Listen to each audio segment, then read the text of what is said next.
ሰላምታችን በያላችሁበት ድረስ የተወደዳችሁ የብላክ ላይን ሚዲያ ቤተሰቦች የዕለቱን የረፋድ አዳዲስ መረጃዎች እናስደምጣችኋለን። በየአውደ ውጊያው የፋኖ ድሎች ቀጥለዋል። ደብረ ታቦር ታሪክ ተሰርቷል። ባህር ዳር ተከባለች። በየግንባሩ ያሉ ዝርዝር መረጃዎችን ይዘናል። አገዛዙ ንጹሐንን ገድሏል። ህዝቡን በነቂስ እንዲወጣ ጥሪ አቅርቧል። እናስደምጣችኋለን። የአብን አመራሮችን ውሳኔ የተመለከተ መረጃም ታዳምጣላቸው። የገብርዬ ምድር የጣይቱ ቀይ ጥንታዊቷና ታሪካዊቷ ደብረ ታቦር የጀግናው የፋኖ ሰራዊት ከትናንት ጀምሮ ባደረገው ከባድ ውጊያ ተቆጣጥሯታል። በተለይ ከትናንት የካቲት 3 ቀን 2018 ዓ.ም ለዛሬ አጥቢያ ሌሊት ጀምሮ በከተማዋ ልዩ ስማቸው ግራር ሰፈር፣ መሎ ማረሚያ ቤት፣ ጎንደር በር፣ አባረጋይ፣ ወይብላ ማርያም በተባሉ አካባቢዎች በተደረገው ውጊያ ትላልቅ የተባሉ የጠላት ምሽጎችን የሰበረው ጀግናው የህዝብ ልጅም ፋኖ ከንጋት በኋላ ከተማዋን በቁጥጥሩ ስር ማስገባቱን ተናግሯል። በመሃል ከተማዋ ህብረት ሆቴል ላይ ለጊዜው ስሙና ማዕረጉ በውል ያልተለየ አንድ ከፍተኛ ወታደራዊ አዛዥ ሲገደል በከተማዋ ኢየሱስ ተራራ ላይ የነበረውና የጠላት ብልጽግና ኃይል አይነኬ በሚል የሚተማመንበት የኮንክሪት ምሽግ ተሰብሮ በርካታ የአገዛዙ ወታደሮች ተደምስሰዋል። ገሚሱ እጃቸውን ሰጥተዋል። ጥንታዊቷንና ታሪካዊቷ ደብረ ታቦር ከተማን በቁጥጥሩ ስር ያደረገው ጀግናው የህዝብ ልጅ ፋኖ አዲስ ዘመንና ወረታን ነጻ ለማውጣት ወደፊት እየገሰገሰ እንደሚገኝ ታውቋል። ባህር ዳር ላይ በብልጽግና ቤት ከባድ ትርምስና ሽብር ተፈጥሯል። ካድሬው በጭንቀት ተውጧል። ከባህር ዳር አፍንጫ ስር ጭስ አባይና ደና ማርያም በፋኖ ቁጥጥር ስር መግባቷን ተመላክቷል። የዘመነ ካሴ ጦር ወደ ባህር ዳርም እየገሰገሰ ነው። በቋራ ግንባርም የአገዛዙ ኃይል አይነኬ በሚል ሲተማመንበት የነበረው የኮንክሪት ምሽግ ተሰብሮ በርካታ ወታደሮች ተገድለዋል።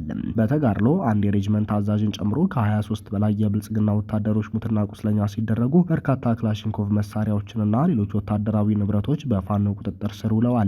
አገዛዙ ከጎንደር በሻሁራ በኩልና በቋራ በደለጉ በኩል በሁለት አቅጣጫ በርካታ ተሽከርካሪ ሙሉ ሰራዊት አስገብቶ ያሰለፈ ቢሆንም የፋኖ አባላቱ የጠላትን ኃይል እርስ በርሱ እንዲዋጋ በማድረግ ጭምር በወሰዱት የቆረጣና የከበባ ማጥቃት ታላቅ ድል ማስመዝገባቸው ታውቋል።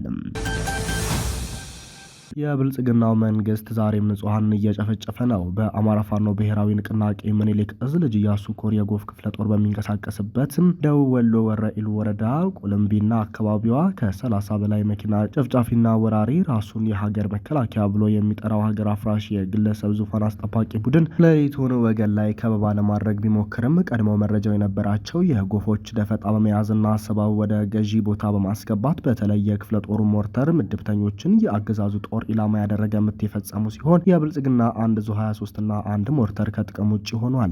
በተጨማሪም የስርዓቱ በርካታ ሰራዊት ሙትና ቁስለኛ ሆኖበታል። በደረሰበት ምት የተበሳጨው ስርዓቱ ቢኤም መድፍን ጉጉፍቱ ላይ በመጥመድ 6 ንጹሃንን የገደለ ሲሆን በርካታ ቤትና ንብረት አውድሟል። በወደመበት ዙ 23 ተቀያሪ ሌላ ዙ 23 ወደ ቀጠናው እያመጣ ይገኛል። በህዝቡ ላይ ማህበራዊና ኢኮኖሚያዊ ምስቅልቅል ሲያደርስ የቆየው የብልጽግና አገዛዝ በከባድ መሳሪያዎች ንጹሃንን በመጨፍጨፍ ላይ ነው ተብሏል። በጀነራል አድማሱ አለሙ እና በጀነራል ዘውዱ ሰጥ አርጌ የሚመራው 11ኛ እዝና ቀጠናው ላይ የተሰማራው ሪፐብሊካን ጋርድ ቢኤም እና መድፍን በመጠቀም ወግዲ ወረዳ የፈጸመውን አስከፊ የንጹሃንን ጭፍጨፋ በወረኢሉ ለመድገም ኃይሉን ይዞ ገብቷል። ከጅምሩም 6 ንጹሃንን ገድሏል። አረመኔው አገዛዝ ወደ ህዝብ ያወጀውን የዘር ማጥፋት ጦርነት በመከት ብሎም መቀልበስ አማራጭ የሌለው የትውልዱ ግዴታ በመሆኑ ከመቼውም ጊዜ በላይ መላው ህዝብ ለህልውናው በጋራ እንዲታገልም ጥሪ ቀርቧል። በተጨማሪም የስልክና የኢንተርኔት ግንኙነቶችን በሰሜን ሸዋ በምስራቅ ጎጃምና በደቡብ ወሎ አዋሳኝ ቦታዎች ሙሉ በሙሉ በመዝጋት አረመኔው አገዛዝ በንጹሃን ላይ ያነጣጠሩ ተመሳሳይ ወንጀሎችን በመፈጸም ላይ ስለሆነ መሰል ጥቃቶችን ለመከላከል ህዝቡ አስፈላጊውን ጥንቃቄ እንዲያደርግ የአካባቢው ፋኖ አሳስቧል። አገዛዙ የዓለም አቀፉን የጦርነት ህግ መሰረታዊያን የሆነውን ንጹሃንን ከጥቃት የመጠበቅ ግዴታን በመተላለፍ የዘር ማጥፋት ወንጀል እየፈጸመ በመሆኑ የአፍሪካ ህብረት የሰብአዊ መብት ተሟጋጅ ተቋማት፣ የተባበሩት መንግስታት እንዲሁም በአማራ ህዝብ ላይ የተፈጸመ ያለውን ዘር ማጥፋት የሚገዳቸውና ጉዳዩ የሚመለከታቸው ሁሉ ይህንን የጦር ወንጀል በመቃወም የሰብአዊነት ግዴታቸውን እንዲወጡ ጠይቋል። የጣና ገላውዲዮስ ክፍለ ጦር የድል ጉዞ ቀጥሏል። አስቀድሞ ከአንበሳሜ ከተማ ሲወጣ ተቆርጦ የተገረፈው የብልጽግና ኃይል ሐሙሲት ከተማ ላይ ካለው ቀሪ ኃይል ከተቀላቀለ በኋላ ከሐሙሲት ከተማ 2 ኪሎ ሜትር ወጣ ብሎ ቡራት ወይም ንፋስ ስልክ ከተባለ ቦታ ላይ ምሽግ ሲቆፍር ውሏል። የጠላትን ኃይል እንቅስቃሴ በትኩረት ሲከታተል የቆየው ክንዱ የማይዝለው የገብርዬ የቀኝ እጅ የሆነው ጣና ገላውዲዮስ ክፍለ ጦር ለአስጨራሽ ውጊያ ምሽጉን ሰብሮታል። የአገዛዙ ኃይል አስከሬኑንና ፓትሮሎቹን እያንጠባጠበ ወደ ሐሙሲት ከተማ ቢገባም ፋኖ እንደ አራስ ነብር እየተከተለ ብርቱ ክንዱን አሳርፎበታል። በአውደ ውጊያው የተገኘ ምርኮ አንድ ዲሽቃ፣ 115 ክላሽ፣ አንድ አይሱዙ መኪና፣ የዲሽቃ ጥይት፣ አንድ ፓትሮል፣ አንድ ኦባማ አይሱዙ ተማርኳል። በርካታ ኃይሉ ሙትና ምርኮኛ ቁስለኛ ሆኗል። የአገዛዙ ጦር ከባድ ኪሳራ ስለደረሰበት ወደ ባህር ዳር ጓዙን ጠቅልሎ መፈርጠጡን በአማራ ፋኖ ብሔራዊ ንቅናቄ ሰሜን አማራ ቀጠና በላይ እዝ ሜጀር ጀነራል ባንታ ባታ አንደኛ ኮር ጣና ገላውዲዮስ ክፍለ ጦር ህዝብ ግንኙነት ፋኖ ፍቅሩ ባዬ ገልጿል። በሰኔ 2013 ዓመተ ምህረት በተካሄደው ሀገር አቀፍ ምርጫ የአማራ ብሔራዊ ንቅናቄን ወክለው የፓርላማ አባል የሆኑት ዶክተር አበባው ደሳለው በመጪው ምርጫ ኢህአፓን ወክለው ሊወዳደሩ ነው። የአብን የአዲስ አበባ ጽህፈት ቤት ኃላፊ የነበሩት ዶክተር ይህ ዓለም ታምሩን በተመሳሳይ መልኩ የፓርቲ ለውጥ አድርገው በመጪ ምርጫ እንደሚቀርቡ ተገልጿል። የኢትዮጵያ ህዝባዊ አብዮታዊ ፓርቲ ኢህአፓ ትናንት ማክሰኞ የካቲት 3 ቀን 2018 ዓመተ ምህረት ማምሻውን በበይነመረብ በሰጠው መግለጫ ሁለቱ ቀድሞ የአብን አባላት ፓርቲውን መቀላቀላቸውን ይፋ አድርገዋል።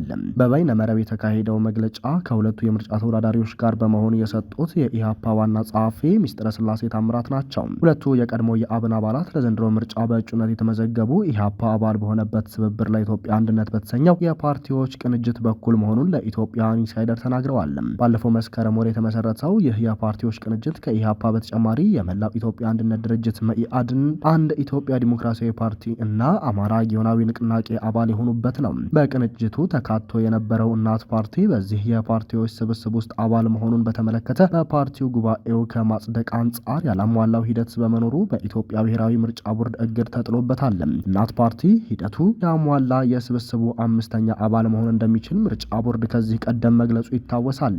ዶክተር አበባውና ዶክተር ይህ ዓለም ትብብር ለኢትዮጵያ አንድነት በተሰኘው የፓርቲዎች ቅንጅት ስር ለምርጫ የሚወዳደሩት በአዲስ አበባ በሚገኙ የምርጫ ጣቢያዎች መሆኑን ገልጸዋል። ሆኖም እጩዎቹ የትኛው የምርጫ ጣቢያ ላይ እንደሚወዳደሩ ከመግለጽ ተቆጥበዋል። በስድስተኛው ሀገራዊ ምርጫ በአማራ ክልል በሚገኘው ጅጋ የምርጫ ክልል አብንን ወክለው ለፓርላማ ተወዳድረው ያሸነፉት ዶክተር አበባው በዘንድሮው ሰባተኛው ሀገራዊ ምርጫ በአዲስ አበባ ለመወዳደር የወሰኑት አስቀድሞ በተወዳደሩበት አካባቢ ደግመው ለመወዳደር አስቻይ ሁኔታ ባለመኖሩ እንደሆነ አስረድተዋል። ባለፈው ምርጫ በአማራ ክልል የፍኖተ ሰላም ምርጫ ክልል ተወዳዳሪ የነበሩት ዶክተር ይህ ዓለም ታምሩም እንዲሁ በዘንድሮ ሀገራዊ ምርጫ በአዲስ አበባ ለመወዳደራቸው ተመሳሳይ ምክንያት አቅርበዋል። ብሔራዊ ምርጫ ቦርድ ባለፈው ሳምንት ባወጣው መግለጫ 42 ፓርቲዎች በተናጠል 15 በቅንጅት እንዲሁም አንድ ግንባር ለመጪው ምርጫ መመዝገባቸውን አስታውቆ ነበር። ባለፈው ህዳር ወር ባወጣው ይፋዊ የምርጫ የጊዜ ሰሌዳ መሰረት እሁድ የካቲት 1 እንዲጠናቀቅ የነበረውን የእጩዎች ምዝገባ ቦርዱ እስከ የካቲት 16 ማራዘሙም ይታወሳል። ሁለቱም የትብብር ለኢትዮጵያ አንድነት እጩዎች ከአብን በመውጣታቸውን ቢገልጹም ለፓርቲው በይፋ መልቀቂያ እንዳላስገቡ ለኢትዮጵያ ኢንሳይደር ተናግረዋል። የበይነ መረብ መግለጫው ላይ ዶክተር አበባው ባለፉት 4 ዓመታት ከአብን አመራሮች ጋር በፍጹም ተገናኝቼ አላውቅም ሲሉ ተደምጠዋል። ፓርላማ ስንገባ ጀምሮ የአብን አመራሮች አግኝተውን ተልእኮ ሰጥተውንም አያውቁም፣ ተወያይተንም አናውቅም። ስንንቀሳቀስ የነበረው በግል እንደ ህዝብ ተወካይነት እንጂ እንደ ፓርቲ አልነበረም ሲሉም የጅጋ ምርጫ ክልል ተመራጩ አክለዋል። በፓርቲ መንቀሳቀስ በጣም አስፈላጊ እንደሆነ የገለጹት ዶክተር አበባው ኢህአፓን ለመቀላቀል የወሰኑት በአሁኑ ወቅት የተሻለ ትግል በማድረግ ላይ ያለ ፓርቲ እንደሆነ ስላመኑበት እንደሆነ ተናግረዋል። ዶክተር ይህ ዓለም ከአብን የወጡበት ምክንያት ስድስተኛው ሀገራዊ ምርጫ ከተካሄደ በኋላ ፓርቲው ለሚታገልለት ማህበረሰብ መታገል በሚገባው ልክ መታገል ስላልቻለ እንደሆነ አስረድተዋል። ፓርቲው ኃላፊነቱን እየተወጣ አይደለም ብዬ ስላመንኩ በግሌ በራሴ ከአባልነት ለቅቅ ያለው ሲሉ የቀድሞው የአብን የአዲስ አበባ ጽህፈት ቤት ኃላፊ አስታውቀዋል። የተባበሩት መንግስታት ለሰብአዊ መብቶች ከፍተኛ ኮሚሽነር የሆኑት ቮልከር ተርክ በቅርቡ በፌዴራል መንግስቱና በትግራይ ኃይሎች መካከል የተከሰተውን ግጭት በሚመለከት ሁሉም ወገኖችም ግጭትን ከማባባስ እንዲቆጠቡ አሳሰቡ። ተርክ ባወጡት መግለጫ ላይ በቅርቡ በፌዴራል መንግስቱና በትግራይ ክልል ኃይሎች መካከል የተከሰተው ግጭት በሰሜን ኢትዮጵያ አሳሳቢ የሆነውን የሰብአዊ መብቶችና የሰብአዊ ሁኔታን አደጋ ላይ የሚጥል ነው ብለዋል። ተርክ እንዳሉት ሁኔታውን በጣም ተለዋዋጭ ነው፣ የበለጠ እየተባባሰ እንደሚሄድም እንሰጋለንም። ይህም የክልሉ አደገኛ የሰብአዊ መብቶችና የሰብአዊ ሁኔታን ያባብሳል። አክለውም ሁለቱ ወገኖችም በጦር መሳሪያ የታገዘ ግጭት ውስጥ ከመግባት ይልቅ በዓለም አቀፉ ማህበረሰብ በመታገዙ ጥረቱን ከፖለቲካዊ ውይይት እና በራስ መተማመንን ለማርገብ የተቀናጀና ቀጣይነት ያለው ጥረት ማድረግ እንደሚያስፈልጋቸው አሳስበዋል። ከጥቂት ሳምንት በፊት የትግራይና የአማራ ክልሎች በይገባኛል በሚወዛገቡበት ጸለምት አካባቢ በህወሓትና በፌዴራል መንግስት መካከል ግጭት ተነስቶ የድሮንና የከባድ መሳሪያ ጥቃት እንደነበር ተዘግቧል። ተርክ በግጭቱ ወቅትም ሆነ ከግጭቱ በኋላ ሰላማዊ ዜጎች በሁለቱ በሁለቱም ወገኖች በኩል በቁጥጥር መዋላቸውን መስማታቸው እንዳሳስባቸው ገልጸዋል። ሰላማዊ ዜጎች ዳግም ውጥረቱ እየተባባሰ ባለበት ሁኔታ ውስጥ ዳግም ቅርቃር ገብተዋል ያሉት ተርክ ለሁለቱም ወገኖች ጋር ግንኙነት አላቸው በሚል የሚደረገው እስር መቆም አለበት ብለዋል። ተርክ በቅርቡ በኢትዮጵያና በጎረቤት ሀገር ኤርትራውያን መካከል የተፈጠረው ውጥረት አሳሳቢ መሆኑን በመግለጽ ሁኔታው እየተባባሰ የሚሄድ ከሆነ አገራቱ እንዲሁም በአፍሪካ ቀንድ ያሉ የሰብአዊና የሰብአዊ መብት ተግዳሮቶችን እንደሚያባብስ አስጠንቅቀዋል። ውድ የብላክ ላይን ሚዲያ ቤተሰቦቻችን ለሰዓቱ የነበረን መረጃ ይህንን ይመስላል። ጤና ይስጥልንም።